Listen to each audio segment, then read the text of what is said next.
கொலோசியர்களின் நிருபம் 1வது அதிகாரம் 26வது வசனம் இதுதான் நமக்கு சொன்னது. உங்கள் பொருட்டு தேவனால் எனக்கு அளிக்கப்பட்ட உத்தியோகத்தின்படியே நான் இந்த சபைக்கு ஊழியக்காரனானேன்.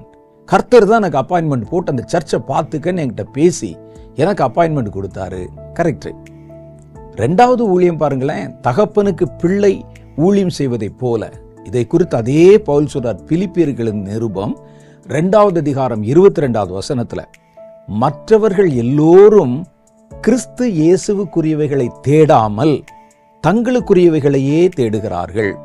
தகப்பனுக்கு பிள்ளை ஊழியம் செய்வதை போல என்னுடனே கூட சுவிசேஷத்து நிமித்தம் அவன் ஊழியம் செய்தான் என்று அவனுடைய உத்தம குணத்தை அறிந்திருக்கிறேன். அவன் கூட ஊழியம் செய்தானே சுவிசேஷ ஊழியத்துல, அந்த ஊழியத்தை அவன் செய்த போது அழைக்கப்பட்டு செய்யல, தகப்பனுக்கு பிள்ளை வேலை செய்யற மாதிரி என் கூட சேர்ந்து அந்த ஊழியத்துல அவனும் தன்னை ஈடுபடுத்தி கொண்டான் என்கிறான். இதுக்கு அழைப்பு தேவையில்லை, இது அழைப்பில்லாத ஊழியங்கள். அப்ப இந்த மாதிரி ஊழியங்கள் என்னென்ன ஊழியங்களை எல்லாம் நம்ம செய்யலாம்? ஒருவேளை உங்களுக்கு ஒரு பிரதான அழைப்பு கொடுத்திருந்தால் அந்த அழைப்பை விட்டுட்டு நீங்க இந்த ஊழியத்தை செய்யக்கூடாது. பிரதான ஊழியம் கொடுத்திருந்தா நீங்க அதைத்தான் செய்யணும். சபையை நடத்து, சுவிசேஷகனா போ, தீர்க்க தரிசனம் சொல்லு, அப்போஸ்தல வேலையை செய்யி, அப்படி செய்யணும், அதை தான் செய்யணும். நீங்களா ஒரு காரியத்தை ஏற்படுத்தி கொண்டு செய்யக்கூடாது.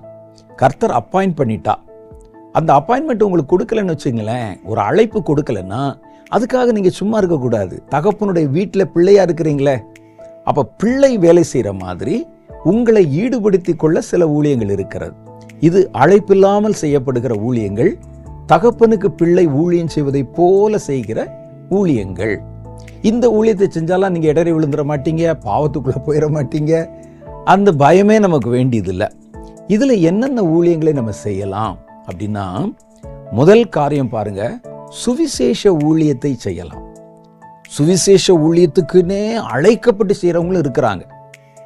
ஆனால் அந்த அழைப்பு சுவிசேஷ ஊழியத்துக்குன்னு பிரத்யேகமா அழைக்கப்படாவிட்டால் கூட நீங்கள் சுவிசேஷ ஊழியத்தை செய்யலாம். பாருங்க, வேதம் சொல்லுகிறது, அப்போஸ்தலருடைய புஸ்தகம் 8வது அதிகாரம் 2வது வசனத்துல, சவுல் வீடுகள் தோறும் நுழைந்து புருஷரையும் ஸ்திரீகளையும் இழுத்து கொண்டு போய் காவலிலே போடுவித்து சபையை பாழாக்கி கொண்டிருந்தான். சிதறி போனவர்கள், இந்த உபத்திரவத்தினால சிதறி போன சபையார் எங்கும் திரிந்து சுவிசேஷத்தை பிரசங்கித்தார்கள்.